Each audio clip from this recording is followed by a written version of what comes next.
dans le projet européen d'appui au secteur de la culture, il y a justement une série de formations.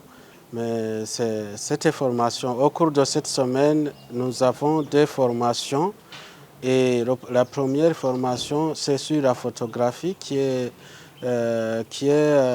dispensée par un expert en cette matière qui s'appelle Nestor Da, ivoirien et qui opère au Burkina et en France. Il est venu renforcer les capacités des jeunes professionnels qui ont été sélectionnés et qui opèrent dans le domaine de la photographie. Il y a une autre formation alors qui est dispensée par nous avec un expert burkinabé, Adama Kabore. Nous avons planifié cette formation.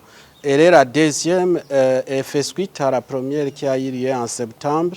Elle est destinée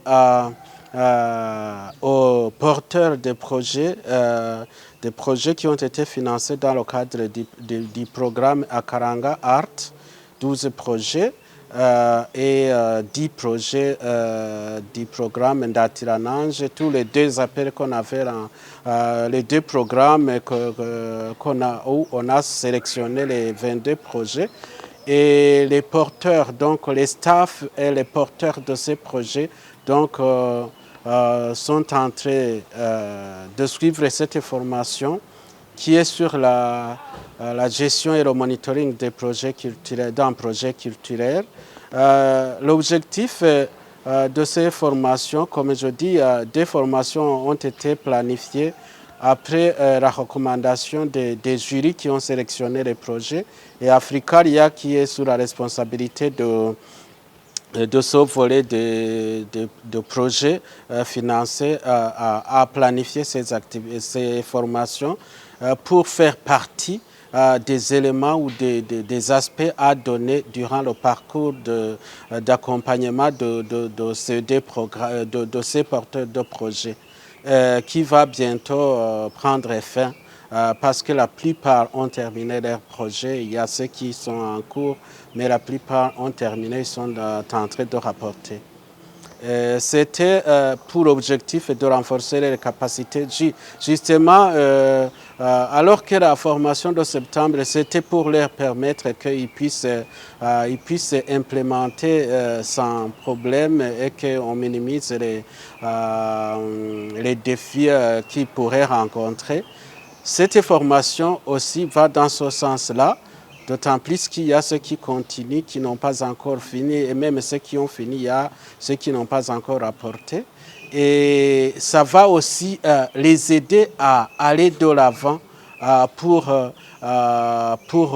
se rassurer qu'ils ont des compétences et des connaissances dans la gestion et le monitoring des projets culturels.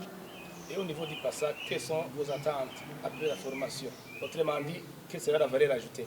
La valeur ajoutée de la formation, c'est que, comme je le disais, nous visons le renforcement des capacités des structures culturelles, surtout ceux qui ont bénéficié de ce financement. Ça veut dire qu'au-delà des financements, on devrait faire en sorte qu'ils aient un accompagnement pour qu'ils puissent être plus performants dans la gestion de leurs projets culturels. Donc la valeur ajoutée, comme je le disais, c'est pour qu'on essaye, justement durant les mois après septembre, on les a accompagnés, on a vu là où il faut renforcer, et c'est pourquoi nous avons pensé, comme cette formation était planifiée, au lendemain de la fin vers la fin de leur parcours d'accompagnement. Cette formation, c'est pour les renforcer davantage, parce que l'idée, c'est qu'ils deviennent plus performants et qu'ils parviennent à diversifier les ressources de financement. Et là, l'idée, on voudrait qu'ils soient plus performants et qu'ils puissent non seulement bien faire et implémenter et finaliser les projets financés, mais aussi qu'ils restent plus performants et qu'ils continuent vraiment à exécuter les projets culturels et qu'ils arrivent aux résultats escomptés et qu'ils continuent à travailler, à mobiliser d'autres ressources vers d'autres sources.